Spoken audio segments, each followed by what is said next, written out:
Alright, what's up, guys? Two Deep's been released. To me, this is always the beginning of the season. Now you're officially into prep week for your first opponent, in this case, Eastern Washington.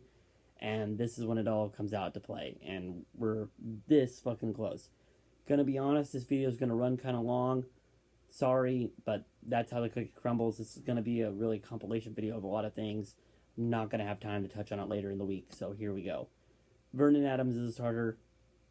Mind blown, I know, shocker. Anybody who thought that he wasn't going to be was stupid.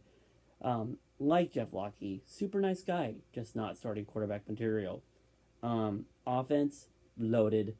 I'll put this wide receiving core against anybody in the nation.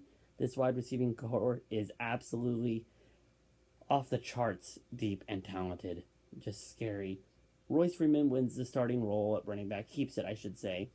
Behind him, Kene Benoit and Tony James will share reps at the backup running back position.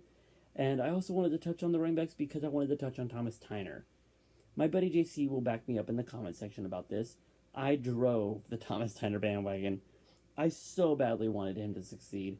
And he did for a split second in time. And then he fell off the fucking wagon when Royce Freeman showed up.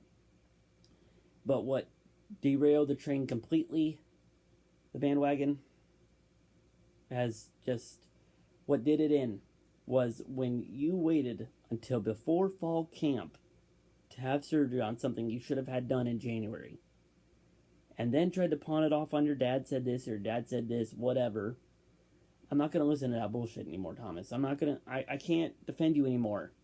You lose your starting job to a freshman, and only lose it to a freshman because they moved Byron Marshall to the slot. Byron would have beaten you out if it wasn't for them moving him to the slot because of Royce. Facepalm. Done with that. Sorry, Thomas. If you come back and play for us again, I'll root for you, but I just don't think that's going to happen.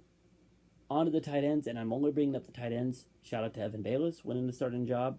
Saw really nice things from you in the Rose Bowl. Hope to see more of that this year. But I really only wanted to bring up the tight ends because I wanted to talk about Farrell fucking Brown, the most badass tight end, hell, the most badass player in college football right now. This dude literally tore the royal fuck out of his knee. Go watch the tape, Utah versus Oregon last season. Go watch it. Tore the hell out of his knee. Is catching touchdowns in practice. In fall camp the next year. Not 2 years like a normal person, but the next year. What? You said what? Can't believe it. Credit on this quote goes to JC. Also, he is making Paul George and Kevin Ware look like absolute bitches. And nothing could be closer to the truth. Shout out to Farrell Brown.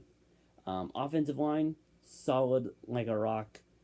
Those guys are great. Depth, minor issue, not overly concerned. His mantra is stay healthy and all will be fine. Everybody uses that one, so I can use it. Go to the defensive side of the ball.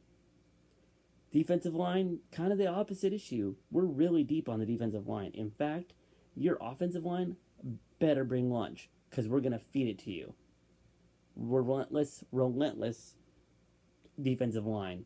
And that's only going to make the linebacking core better.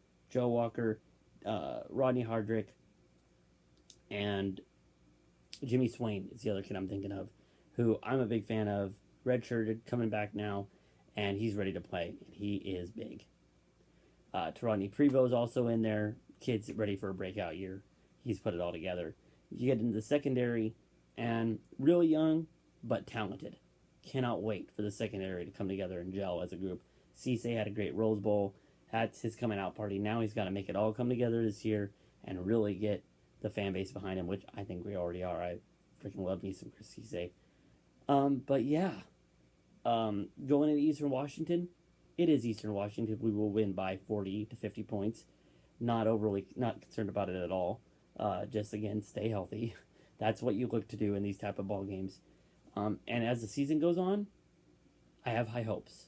I'm trying not to have high expectations, though with that roster, it's really hard. I will be honest, though, that roster should win the Pac-12, and wherever that takes us, it takes us. And that's all I can say. We could go 12-0, or we could lose one or two games.